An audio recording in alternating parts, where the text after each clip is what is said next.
Hello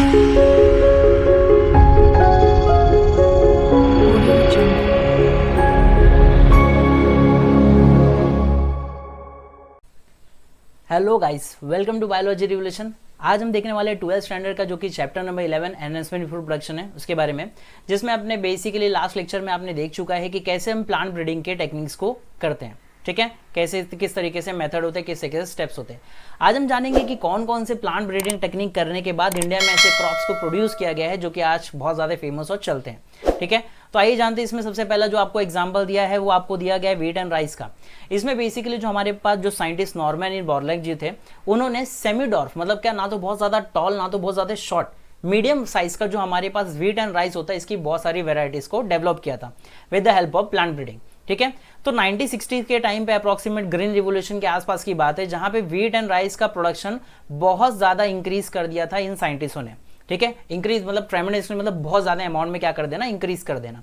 अब यहाँ पे जो नॉर्मन जी थे, उन्होंने क्या किया था, इन्होंने सेमीडॉर्फ नेचर के हमारे पास क्या बनाई थी, व्हीट की वेरायटी बनाई थी। नॉट ओनली व्हीट, राइस की भी बनाई थी। ठीक है, जिसमें से पहले अगर व्हीट की बात करते तो इन्होंने दो टाइप की वेरायटी बनाई और उनको इन्होंने नाम दिया सोनालिका एंड कल्याण सोना। ये सीडी के क्वेश्चन इंपॉर्टेंट होते हैं। बेसिकली ये दो आपको क्या दिए गए हैं, सेमीडॉर्फ वेरायटी के बेसिकली व्हीट का वेराइटीज दिया है। ठीक है, यहाँ पे ये जो बनाया गया सोनालिका एंड कल्याण सोना, जो नाम दिया गया, ये हाइब्रिड वेराइटीज थी व्हीट की। ओके, जिसको आज के टाइम में बहुत ज्यादा ग्रो किया जाता है इंडिया में। अगर वही बात करें, हमारे पास सेमीडॉर्फ टाइप का राइस का भी वेराइटी को क्या किया जाता, उगाया गया था, लेकिन इन प्लांट का जो कैरेक्टर था वो कहीं और से उठाए गए थे। ठीक है, जैसे अगर बात करें IRA जो कि इंटरनेशनल राइस रिसर्च इंस्टीट्यूट है, यहां से प्लांट को उठाया गया था और एकदम आपको नाम दिया है ताइचुंग नेटिव 1 जो कि ताइवान में, यहां से उठाया गया था। इनके बाद इनका प्लांट ब्रीडिंग करने के बाद एक सेमीडॉर्फ टाइप की क्या बनाई गई, राइस की वेराइटीज बनाई गई, जिसको इंट्रोड्यूस किया गया इंडिया में और काफी हद तक का इसको ग्रो किया गया।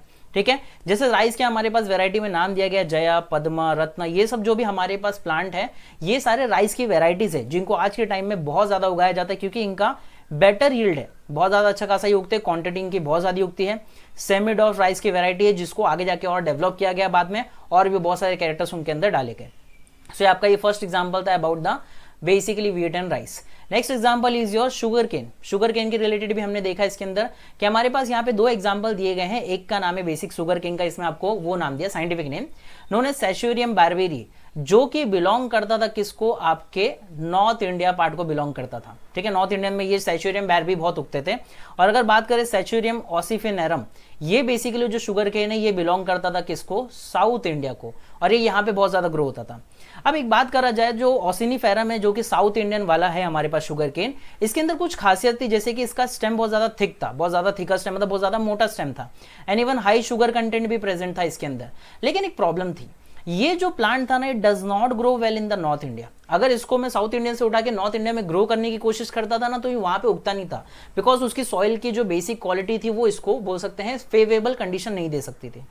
तो this two varieties were cross, इसलिए हमने सीधा सीधा क्या कर दिया, जो नॉर्थ इंडियन वाला प्लांट बारबेरी है और जो साउथ इंडियन प्लांट वाला जो हमारे पास ऑसिनिफेरम है, इन दोनों वेराइटीज को हमने सीधा क्या करा दिया, क्रॉसिंग कर दिया, to get the desirable qualities of both. इसलिए हमने जब ऐसा क्रॉसिंग कराया तो हमको क्वालिटीज किसकी मिल गई, दोनों साइड की मिल गई, कि भाई अभी ये जो साउथ इंडियन वाला है नॉर्थ इंडिया में हो सकता है, नॉर्थ इंडिया वाला साउथ इंडिया में हो सकता है, और दोनों की जो डिजायरेबल खुद की क्वालिटीज होती है वो एक दूसरे को भी एक्सचेंज हो गई है।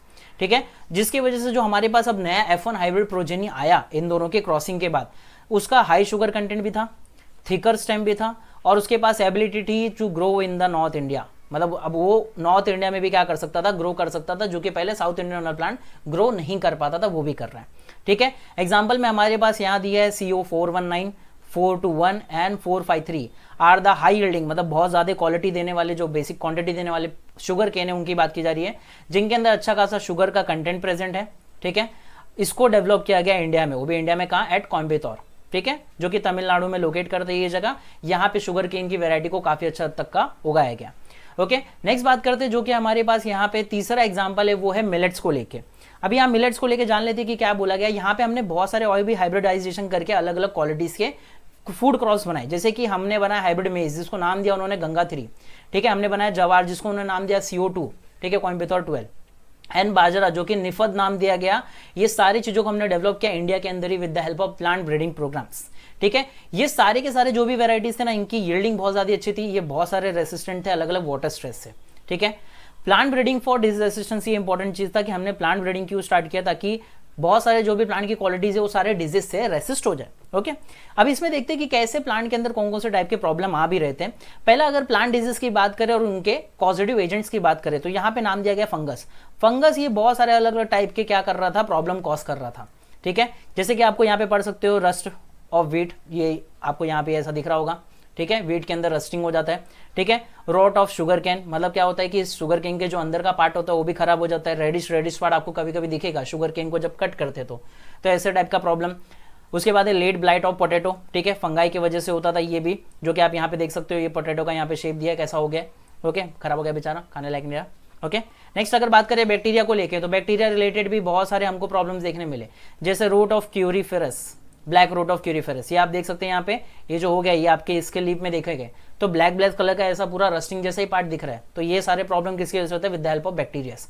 और अगर वायरसेस की बात करें तो वायरसेस ने क्या बेसिक कौन सा क्या कॉज किया है, टोबैको मोसाइक वायरस, जो आप यहाँ पे देख सकते हैं। यहाँ पे बेचारे प्लांट का कलर उड़ गया है, क्लोरोफिल गायब हो गया होगा।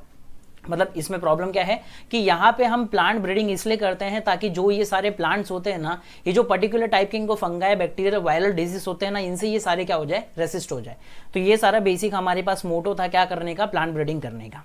ठीक है, इसी तरह हमारे पास बेसिक क्या है, the basic objective for plant breeding is the disease resistance. यही इंपॉर्टेंट था कि हमारा ऑब्जेक्टिव यही था कि जो भी प्लांट है वो सब कैसे हो जाए, डिजीज रेसिस्टेंट हो जाए। और ये सिर्फ डिजीज रेसिस्टेंस उसी जनरेशन के लिए ना हो, even they develop the inherent quality in the plant. मतलब ये जो भी इनके पास डिजीज रेसिस्टेंट क्वालिटीज आती है ये आगे के जनरेशन में ट्रांसमिट करते जाए, ताकि जो भी ये प्रॉब्लम है ये खाली ये ना फेस कर रहे हो, बेसिक आगे वाले जो आए प्रॉब्लम ये फेस ना करे। ठीक है, सिंपली टर्म्स यही था कि आगे के जितने भी इनके अंदर हम प्लांट ब्रीडिंग करते तो आगे के जनरेशन में वो कैरेक्टर ट्रांसफर होना चाहिए। ठीक है, ताकि हम प्रिवेंट कर पाए उन पैथोजन को डिजीज कॉज करने से हमको। ठीक है, हमको मतलब उन प्लांट्स को।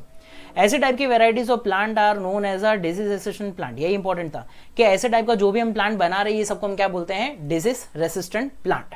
ठीक है, basic technique used is the same for the normal hybridization process.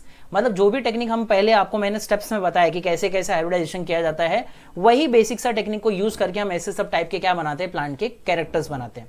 Okay, अब यहाँ पे आपको एक एग्जांपल दिया, ये जो टेबल है बहुत ज्यादा आपके लिए बहुत सीईटी और नीट के बच्चों के लिए बहुत ज्यादा इंपॉर्टेंट है ये, बिकॉज यहाँ पे आपको कुछ क्रॉप दी, उनकी वेराइटीज और कौन से डिजीज से वो रेसिस्ट हो गए उनके नाम दिए। जैसे अगर वीट की बात करें तो वीट में हमने क्वालिटी बनाई जिसका नाम दिया गया हिमगिरी। ठीक है, कंपनी के हिसाब से, लोग बनाने वाले के हिसाब से अपना नाम देते हैं। तो हिमगिरी नाम दिया, जो कि किससे डिजीज रेसिस्टेंट था, लीफ एंड स्ट्राइप रस्ट। मतलब जो लीफ होता है और जो उसकी डंठल होती है वो सारी जो रस्टिंग हो जाती है वो सबसे बचा।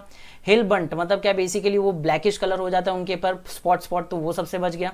ठीक है, उसके बाद हमारे पास क्रॉप था बेसिकली ब्रासिका, जिसका उन्होंने वेराइटी का नाम दिया, जब हाइब्रिड वेराइटी बना तो उनका उन्होंने नाम दिया पूषा स्वार्निम। ठीक है, स्वार्निम, जो कि व्हाइट रस से प्रॉब्लम होता था, उससे वो क्या हो गया, रेसिस्ट हो गया। ठीक है, व्हाइट कलर के पैचेस आ जाते थे ब्लैक कलर के बदले। ठीक है, अब यहाँ पे कॉलीफ्लावर की बात करें तो इसको बोला गया पूषा सुबरा। ठीक है, बेसिकली इसमें क्या किया गया, इसमें ब्लैक रॉट का प्रॉब्लम होता था। ठीक है, कर्ल ब्लाइट ब्लैक रॉट का प्रॉब्लम होता, तो ये सारे जो भी प्रॉब्लम्स होते थे उससे वो क्या हो गया, प्लांट रेसिस्ट हो गया। आगे बात करें चिली, जो बेसिकली हमारे पास मिर्च वगैरह की बात करें तो यहाँ पे इनका जब प्लांट ब्रीडिंग करके नया हाइब्रिड बनाया तो उसका नाम दिया उन्होंने पूषा सदाबहार। ठीक है, ये चिली मोसाइक वायरस जो था उससे ही रेसिस्ट हुआ, इवन टोबैको मोसाइक वायरस से रेसिस्ट हो गया, और लीफ कर्लिंग जैसे प्रॉब्लम से भी ये क्या हो गया, रेसिस्ट हो गया। लीफ कर्लिंग मतलब कैसा हो जाता है, लीफ पूरा रोल हो जाता है, जिसके से प्रॉब्लम क्या होता है, उसका रेस्पिरेशन पर्पस, उसका फोटोसिंथेसिस थोड़ा बिगड़ जाता है। तो ये सारी चीजों से हमने क्या कर लिया, प्लांट ब्रीडिंग मेथड के जरिए पूरी चीज को रेसिस्ट किया।